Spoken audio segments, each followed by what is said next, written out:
আসসালামু আলাইকুম রহমতুল্লাহ। আশা করি আল্লাহ পাকের অশেষ রহমতে আপনারা সবাই ভালো আছেন। পবিত্র কোরআনে আল্লাহ তাআলা বলেন, আল্লাহ মানুষকে সৃষ্টি করেছেন পোড়া মাটির মতো শুকনো মাটি থেকে এবং জিনকে সৃষ্টি করেছেন ধোঁয়াবিহীন অগ্নিশিখা থেকে।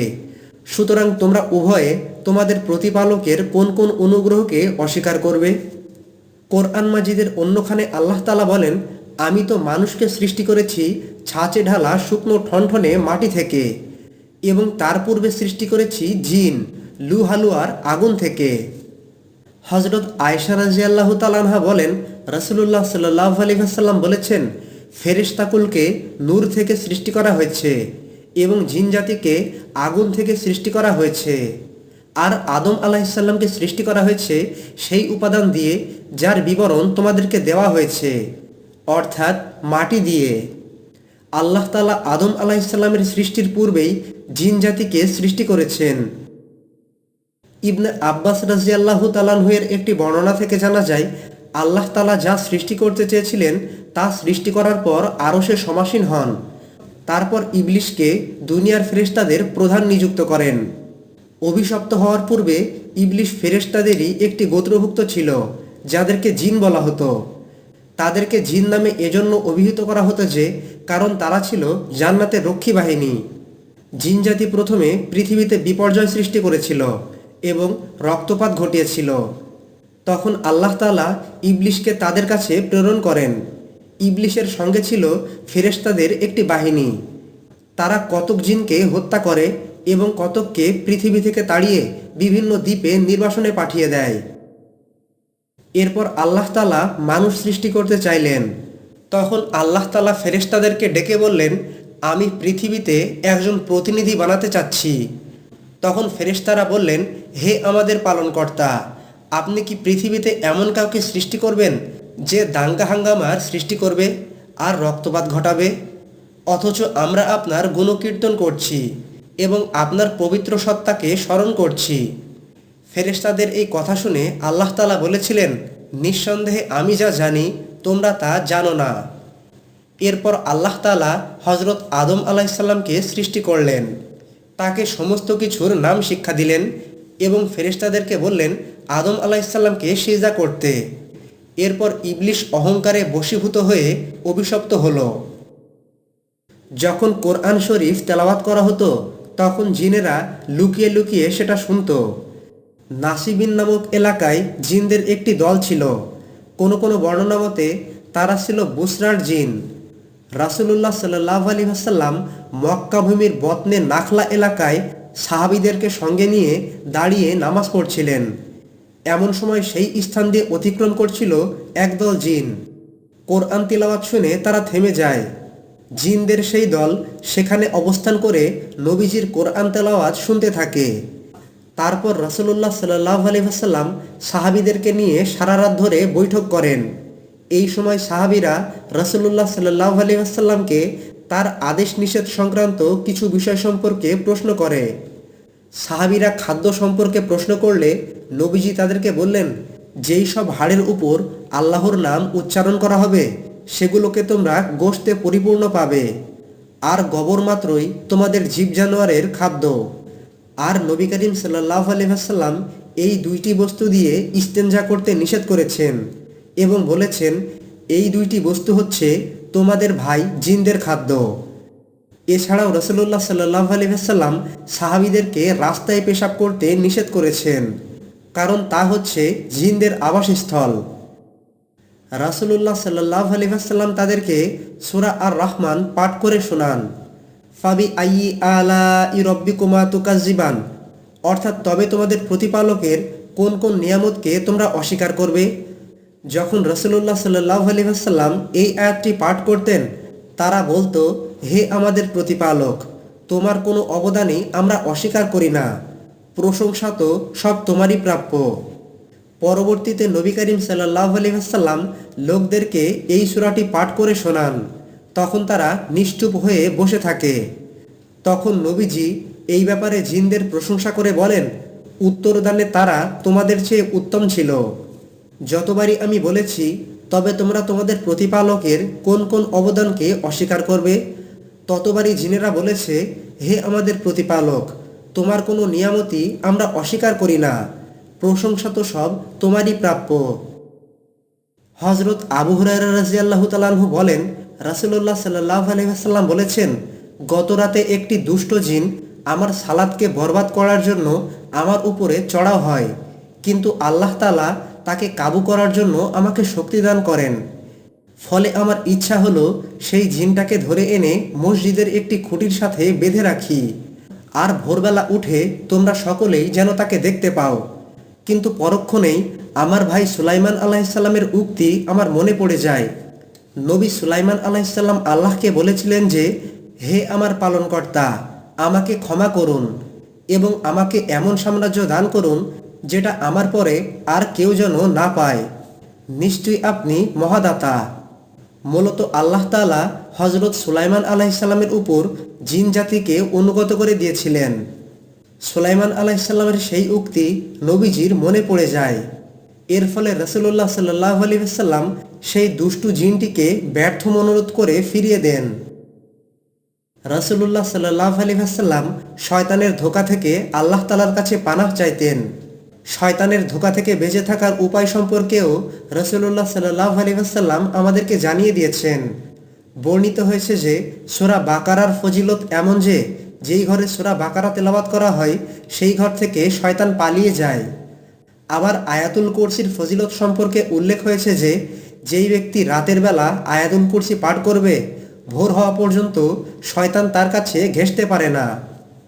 এদিকে মহান আল্লাহ তাআলা সূরা নাস নাজিল করে শিক্ষা দিয়েছেন যে, বলুন, আমি আশ্রয় গ্রহণ করছি মানুষের পালনকর্তার, মানুষের অধিপতির, মানুষের মাবুদের, তার অনিষ্ট থেকে যে কুমন্ত্রণা দেয় ও আত্মগোপন করে, যে কুমন্ত্রণা দেয় মানুষের অন্তরে, জিনের মধ্য থেকে অথবা মানুষের মধ্য থেকে। হজরত আনাস রাদিয়াল্লাহু তাআলা আনহু থেকে বর্ণিত, রাসূলুল্লাহ সাল্লাল্লাহু আলাইহি ওয়াসাল্লাম শৌচাগারে প্রবেশ করার সময় বলতেন, আল্লাহুম্মা ইন্নী আউযু বিকা মিনাল খুবসি ওয়াল খবাইস, অর্থাৎ, হে আল্লাহ, দুষ্ট পুরুষ ও জিন ও নারী জিন থেকে আশ্রয় চাচ্ছি। জিন জাতি আসমানের বিভিন্ন খবরাখবর সংগ্রহ করত। একদিন রাসূলুল্লাহ সাল্লাল্লাহু আলাইহি ওয়াসাল্লাম একদল সাহাবীকে নিয়ে ওকাশ বাজারের দিকে রওনা হলেন। এই সময় জিনদেরকে আসমানি খবর শোনার ব্যাপারে বাধা সৃষ্টি করে দেয়া হয়েছিল এবং জিনদের বিরুদ্ধে ছুড়ে মারা হয়েছিল লেলিহান অগ্নিশিখা। এর ফলে জিনেরা ফিরে আসলো। তখন তাদের সম্প্রদায়ের অন্যান্য জিন তাদেরকে বলল, তোমাদের কি হয়েছে? তারা বলল, আসমানি খবর সংগ্রহ করা থেকে আমাদের উপর বাধা সৃষ্টি করা হয়েছে এবং আমাদের প্রতি লেলিহান অগ্নিশিখা ছুড়ে মারা হয়েছে। তখন শয়তান বলল, আসমানি খবর সংগ্রহের ব্যাপারে তোমাদের উপর যেই বাধা সৃষ্টি করা হয়েছে, অবশ্যই তা কোনো নতুন ঘটনা ঘটার কারণেই হয়েছে। সুতরাং তোমরা পৃথিবীর পূর্ব ও পশ্চিম দিকে ছড়িয়ে পড়ো এবং দেখো ব্যাপারটা কি ঘটেছে। শয়তান সেই জিনদেরকে আরও বলল, তোমরা এর কারণ খুঁজে বের করো। এরপর জিনেরা পৃথিবীর পূর্ব ও পশ্চিম দিকে অনুসন্ধানে বেরিয়ে পড়ল। জিনদের একটি দল যারা তিহামার উদ্দেশ্যে বের হয়েছিল, তারা নাখলা নামক স্থানে রাসূলুল্লাহ সাল্লাল্লাহু আলাইহি ওয়াসাল্লামের কাছে এসে উপস্থিত হলো। রাসূলুল্লাহ সাল্লাল্লাহু আলাইহি ওয়াসাল্লাম এখান থেকে উকাশ বাজারের দিকে যাওয়ার জন্য মনস্থ করেছিলেন। এই সময় রাসূলুল্লাহ সাল্লাল্লাহু আলাইহি ওয়াসাল্লাম সাহাবীদেরকে নিয়ে ফজরের সালাত আদায় করছিলেন। জিনদের সেই দল কোরআন তেলাওয়াত শুনতে পায়। তারা আরও বেশি মনোযোগ দিয়ে সেটা শুনতে থাকলো এবং বলল, আসমানি খবর আর তোমাদের মাঝে এটাই সত্যিকারে বাধা সৃষ্টি করেছে। এরপর জিনদের সেই দল তাদের সম্প্রদায়ের কাছে ফিরে গেল এবং বলল, হে আমাদের সম্প্রদায়, আমরা তো এক বিস্ময়কর কোরআন শুনেছি যা সঠিক পথ নির্দেশ করে। আমরা এতে বিশ্বাস স্থাপন করেছি। আমরা কখনো আমাদের প্রতিপালকের কোনো শরিক নির্ধারণ করব না। এরপর রাসূলুল্লাহ সাল্লাল্লাহু আলাইহি ওয়াসাল্লামের কাছে ওহীর মাধ্যমে জিনদের এই ঘটনা জানিয়ে দেয়া হয়। আবু সাঈদ খুদরি রাদিয়াল্লাহু তাআলা আনহু রাবি আব্দুল্লাহকে বলেন যে, আমি তোমাকে দেখতে পাচ্ছি তুমি ছাগল ও মুক্তপ্রান্তর পছন্দ করো। অতএব যখন তুমি তোমার বকরির পালে ও মাঠে ময়দানে থাকবে, তখন তুমি উচ্চস্বরে আজান দেবে, কারণ জিন মানুষ ও অন্যান্য বস্তু যেই মুয়াজ্জিনের শব্দ শুনতে পায়, কিয়ামতের দিন সেই তার পক্ষে সাক্ষ্য দেবে। আবু সাঈদ খুদরি রাদিয়াল্লাহু তাআলা আনহু বলেন, এই কথাটি আমি রাসূলুল্লাহ সাল্লাল্লাহু আলাইহি ওয়াসাল্লামের কাছ থেকে শুনেছি। হযরত আয়েশা রাদিয়াল্লাহু তাআলা আনহা বলেন, রাসূলুল্লাহ সাল্লাল্লাহু আলাইহি ওয়াসাল্লাম বলেছেন, ফেরেশতাগণ মেঘমালায় বসে পৃথিবীতে যা কিছু ঘটবে সেই সব বিষয় নিয়ে আলাপ আলোচনা করতে থাকেন। শয়তানরা তার শব্দ বিশেষ শুনে এসে জ্যোতিষীর কানে ঢেলে দেয়, যেমন বোতলে কোনো কিছু ঢালা হয়ে থাকে। পরে তার সাথে তারা আরও 100 কথা জুড়ে দেয়। একটি বর্ণনা থেকে জানা যায়, কিছু লোক রাসূলুল্লাহ সাল্লাল্লাহু আলাইহি ওয়াসাল্লামের কাছে জ্যোতিষীদের সম্পর্কে জিজ্ঞাসা করল। তখন রাসূলুল্লাহ সাল্লাল্লাহু আলাইহি ওয়াসাল্লাম বললেন, ওরা কিছু নয়।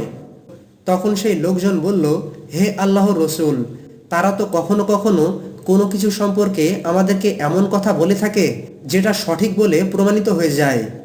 এর উত্তরে রাসূলুল্লাহ সাল্লাল্লাহু আলাইহি ওয়াসাল্লাম বললেন, ওই সত্য কথাটি জিনদেরকেও ছো মেরে এনে মুরগির কড়কড় শব্দের মতো শব্দ করে তার সাঙ্গাতের কানে দিয়ে দেয়।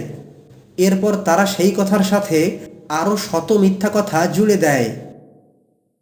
একটি বর্ণনা থেকে জানা যায়, রাসূলুল্লাহ সাল্লাল্লাহু আলাইহি ওয়াসাল্লাম বলেছেন, তোমাদের প্রত্যেকের জিন সহচর ও ফেরেশতা সহচরকে তার দায়িত্বে রাখা হয়েছে, এটার থেকে কেউ বাদ নেই।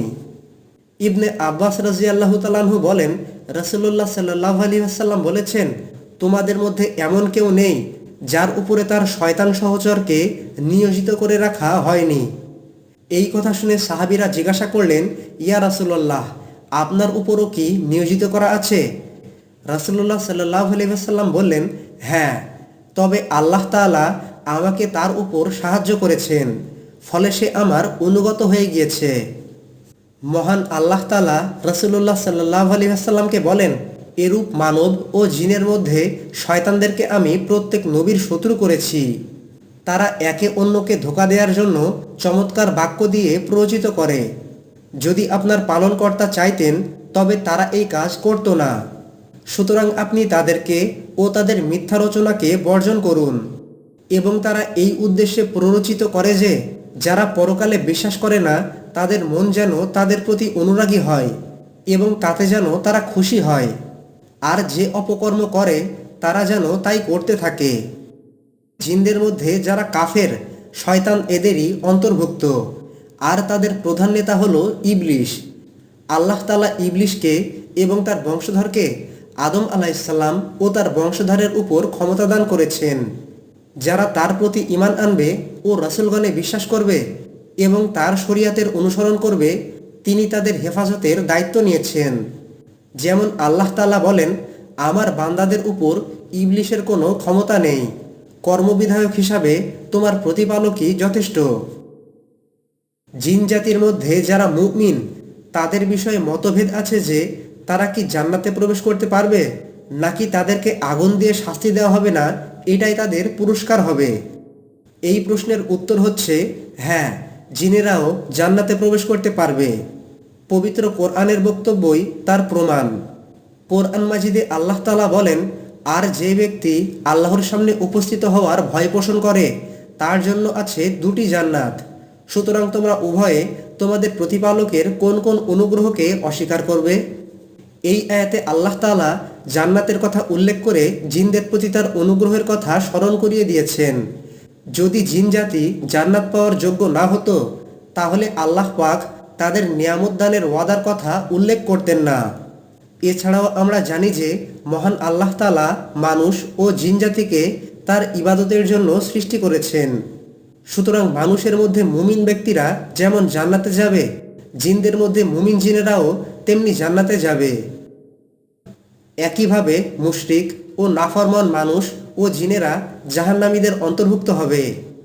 আল্লাহ তাআলা মানব জাতির মতো জিন জাতিরও বিচার করবেন। জিনদের মধ্যে যারা কাফের তারাও জাহান্নামবাসী হবে। পবিত্র কোরআনে আল্লাহ তাআলা বলেছেন, হে জিন ও মানব সম্প্রদায়, তোমাদের কাছে কি তোমাদের মধ্য থেকে পয়গম্বর আগমন করেনি যারা তোমাদেরকে আমার বিধানাবলী বর্ণনা করতেন এবং তোমাদেরকে আজকের এই দিনের সাক্ষাতের ভীতি প্রদর্শন করতেন? তখন মানুষ ও জিনজাতি বলবে, আমরা নিজেদের গুনাহ স্বীকার করে নিলাম। পার্থিব জীবন তাদেরকে প্রতারিত করেছে। তারা নিজেদের বিরুদ্ধে স্বীকার করে নিয়েছে যে তারা কাফের ছিল। পবিত্র কোরআনের অন্যখানে আল্লাহ তাআলা বলেন, আর আমি জাহান্নামের জন্য সৃষ্টি করেছি বহু জিন ও মানুষ। তাদের অন্তর রয়েছে, তারা বিবেচনা করে না। তাদের চোখ রয়েছে, তার দ্বারা দেখে না। আর তাদের কান রয়েছে, তার দ্বারা শোনে না। তারা চতুষ্পদ জন্তুর মতো, বরং তার চেয়েও নিকৃষ্টতর। তারাই হলো গাফেল, শৈথিল্যপরায়ণ। আল্লাহ তাআলা বলেন, অবশ্যই আমি জাহান্নামকে জিন ও মানুষ দ্বারা একযোগে ভর্তি করব। মহান আল্লাহ তাআলা কোরআন মাজিদ নাজিলের মাধ্যমে আমাদেরকে সঠিক শিক্ষা দিয়ে দিয়েছেন। পবিত্র কোরআনে আল্লাহ তাআলা বলেছেন, বলুন, যদি মানব ও জিন এই কোরআনের অনুরূপ রচনা করে আনয়নের জন্য জড়ো হয় এবং তারা পরস্পরের সাহায্যকারী হয়, তবুও তারা কখনো এর অনুরূপ রচনা করে আনতে পারবে না। যখন কোরআন শরীফ তেলাওয়াত করা হতো, তখন জিনেরা লুকিয়ে লুকিয়ে সেটা শুনত।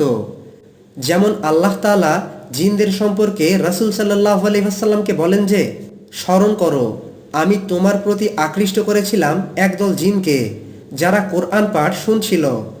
যখন তারা তার নিকট উপস্থিত হলো, তারা একে অপরকে বলতে লাগলো, চুপ করে শোনো। এরপর যখন কোরআন পাঠ সমাপ্ত হলো, তখন তারা তাদের সম্প্রদায়ের কাছে সতর্ককারী রূপে ফিরে গেল। তারা বলেছিল, হে আমাদের সম্প্রদায়, আমরা এমন একটি কিতাবের পাঠ শুনে এসেছি যা অবতীর্ণ হয়েছে মূসার পরে, যা তার পূর্ববর্তী কিতাবকে সমর্থন করে এবং সত্য ও সরল পথের দিকে পরিচালিত করে। হে আমাদের সম্প্রদায়, আল্লাহর দিকে আহ্বানকারীর প্রতি সাড়া দাও এবং তার প্রতি বিশ্বাস স্থাপন করো। আল্লাহ তোমাদের পাপ ক্ষমা করবেন এবং মর্মন্তুদ শাস্তি থেকে তোমাদেরকে রক্ষা করবেন। আর যে ব্যক্তি আল্লাহর দিকে আহ্বানকারীর কথা মানবে না, সে পৃথিবীতে আল্লাহকে অপারগ করতে পারবে না এবং আল্লাহ ছাড়া তার কোনো সাহায্যকারী থাকবে না। এই ধরনের লোকই প্রকাশ্য পথভ্রষ্টতায় লিপ্ত। পবিত্র কোরআনের অন্যখানে আল্লাহ তাআলা রাসূলুল্লাহ সাল্লাল্লাহু আলাইহি ওয়াসাল্লামকে বলেন, বলুন, আমার প্রতি ওহী প্রেরিত করা হয়েছে যে জিনদের একটি দল মনোযোগ দিয়ে কোরআন শুনেছে এবং বলেছে, আমরা তো এক বিস্ময়কর কোরআন শুনেছি যা সঠিক পথ নির্দেশ করে, ফলে আমরা তাতে বিশ্বাস স্থাপন করেছি। আমরা কখনো আমাদের পালনকর্তার সাথে কাউকে শরিক করব না এবং আমরা আরও বিশ্বাস করি যে আমাদের পালনকর্তার মহান মর্যাদা সবার ঊর্ধ্বে। আমাদের পালনকর্তা কোনো পত্নী গ্রহণ করেননি এবং তার কোনো সন্তানও নেই। আমাদের মধ্যে যারা নির্বোধ তারা আল্লাহ সম্পর্কে বাড়াবাড়ির কথা বলতো, অথচ আমরা মনে করতাম মানুষ ও জিন কখনো আল্লাহ তাআলা সম্পর্কে মিথ্যা বলতে পারে না। অনেক মানুষ অনেক জিনের আশ্রয় নিত, ফলে তারা জিনদের অহংকার বাড়িয়ে দিত। আর জিনেরা বলেছিল, তোমাদের মতো মানুষেরা ধারণা করে যে মৃত্যুর পর আল্লাহ তাআলা কখনো কাউকে পুনরুত্থিত করবেন না। আল্লাহ তাআলা বলেন, তারা যদি সৎ পথে প্রতিষ্ঠিত থাকত, তাদেরকে আমি প্রচুর বাড়ি বর্ষণের মাধ্যমে সমৃদ্ধ করতাম, যা দিয়ে আমি তাদেরকে পরীক্ষা করতাম। যে ব্যক্তি তার প্রতিপালকের স্মরণ থেকে বিমুখ হয়, আল্লাহ পাক তাকে দুঃসহ শাস্তিতে প্রবেশ করাবেন। জিন জাতির ইতিহাস ও বিস্ময়কর ঘটনাগুলো সম্পর্কে এগুলো জানা যায়। জিন জাতির বিস্ময়কর ইতিহাস জেনে আশা করি আপনারা অনেক উপকৃত হয়েছেন। আমাদের চ্যানেলের সঙ্গে সংযুক্ত থাকুন। আসসালামু আলাইকুম ওয়া রাহমাতুল্লাহি ওয়া বারাকাতুহু।